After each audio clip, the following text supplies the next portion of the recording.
저출산을 해결할 수 있는 방법은 뭐가 있을까요? 결혼 정년기인 사람들에게 각종 혜택을 준다? 세금을 감면해준다? 그럼에도 저출산을 벗어나긴 힘들어 보입니다. 그렇다면 국가가 강제적으로 여성의 피임과 낙태를 금지하면 어떻게 될까요? 아이가 없는 여성들에게 불이익을 주고 출산을 강제로 하라고 하면 어떻게 될까요? 그러면 출산율은 단기적으로는 오를 겁니다. 그러나 그렇게 해서 태어난 아이들은 과연 행복할까요? 그렇게 해서 아이를 낳은 부모들은 과연 행복할까요? 국가가 피임을 금지하는 게 말이 되냐? 강제로 출산을 하라는 게 뭔 소리냐? 유튜브로 어그로 끌려는 거 아니냐? 그만큼 말도 안 되는 일이지만 안타깝게도 과거 실제로 있었던 일입니다. 인구수가 곧 국가 경쟁력이다. 1950, 60년대 당시 루마니아는 인구가 감소하고 있었고 당시 루마니아의 공산주의자이자 독재자였던 니콜라이 차우셰스쿠는 그 원인을 피임과 낙태라고 생각했습니다. 차우셰스쿠는 루마니아의 인구수를 획기적으로 늘리고 싶어 했습니다. 당시 대략 2천만이었던 루마니아의 인구수를 3천만, 무려 1천만이나 늘리는 게 목표였죠. 차우셰스쿠는 1966년 10월 공산 국가가 아니라면 상상조차 하기 힘든 아주 터무니없는 내용의 770호 법령을 발표하였습니다. 후에 해당 법령의 강화 조치도 있었는데요. 매우 디스토피아적인 법령의 내용들이 뭐냐면 여성의 피임과 낙태를 전면 금지한다. 피임 도구를 사거나 낙태 수술을 하면 중형에 처해졌습니다. 가정당 4명 이상의 아이를 의무적으로 출산해야 한다. 아내의 배란일에 관계를 갖지 않은 부부는 엄청난 벌금을 내거나 감옥에 가야 했습니다. 충격적인 건 성병 환자도 예외는 없었습니다. 월경 경찰 제도를 시행한다.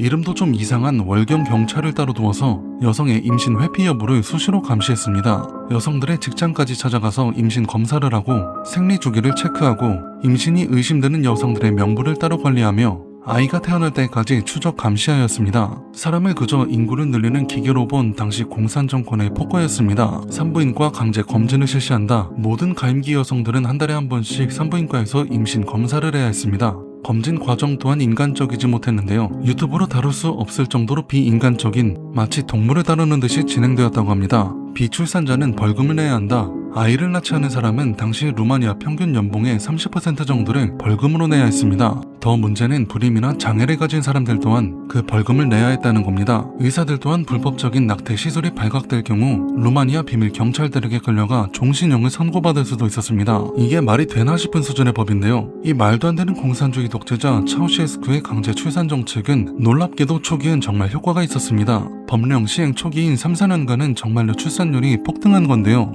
여성 1인당 출산율이 무려 2배가량 늘어났습니다. 피임과 낙태를 금지하고 아이를 강제로 낳게 하니 출산율이 늘어나는 건 당연했습니다. 그러나 출산율 증가도 그때뿐이었고 결국 꺾이게 되는데요. 루마니아는 아이를 키우기에 적합한 시스템을 갖춘 나라가 아니었습니다. 먹을 것도 부족했고 교육 시스템도 부재했고 의료시설조차 마땅치 않았습니다. 그리고 아이를 낳으면 그만큼 경제적인 부담도 커지는 법입니다. 아이를 키우는 것이 부담이 되거나 아이를 낳기 싫었던 사람들은 의사에게 뇌물을 줘서 낙태 수술이 가능한 거짓 진단명을 받아내거나 어떻게든 피임약을 구하거나 그럴 여건조차 되지 않았던 사람들은 매우 위험한 방법을 선택했습니다. 스스로 독극물을 마시거나 자신의 배에 충격을 가하거나 소독되지 않은 의료도구를 사용하는 등 매우 원시적인 형태의 낙태 방법을 사용했습니다. 결국 과다출혈과 감염으로 인해 산모의 생존율은 극히 낮아지게 됩니다. 유아 사망률 또한 심각했습니다. 굶주리고 병든 아이들은 부모로부터 버림을 받았습니다.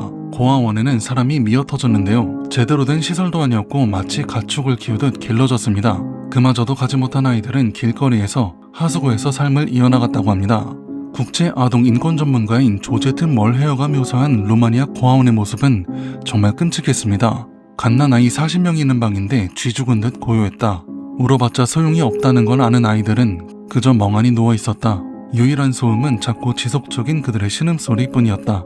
비출산으로 인한 벌금을 내지 못한 사람들은 결국 삶을 포기하는 선택을 했습니다. 막장의 막장으로 치닫던 당시 루마니아의 상황에서 그 모든 만악의 원인이었던 독재자 차우셰스쿠는 이런 어이없는 대책을 내놓았는데요. 유아 사망률이 높으면 안 되니 앞으로 생후 한 달이 지난 아이에게만 출생 신고서를 발급하라. 이 말은 즉 한 달이 지나지 않은 아이는 한 생명으로서도 취급하지 않을 것이며 국가에서 책임도 지지 않겠다는 말과 다름없었습니다. 한 독재자 때문에 강제로 태어난 그 비극의 아이들은 이후 차우셰스쿠의 아이들이라 불리게 됩니다. 차우셰스쿠의 끔찍한 독재 정권은 1989년 그 차우셰스쿠의 아이들이 주도한 시위로 인해 끝을 맞이하게 됩니다. 차우셰스쿠는 해외로 도피하려다 발각이 되고 결국 크리스마스 당일에 부인 엘레나와 함께 사형에 처해지게 됩니다. 1966년부터 1989년까지 무려 23년 동안 시행된 말도 안 되는 인권 유린의 법령 770의 비극은 그렇게 막을 내리게 됩니다. 여담으로 차우셰스쿠는 김일성을 존경했다고 합니다.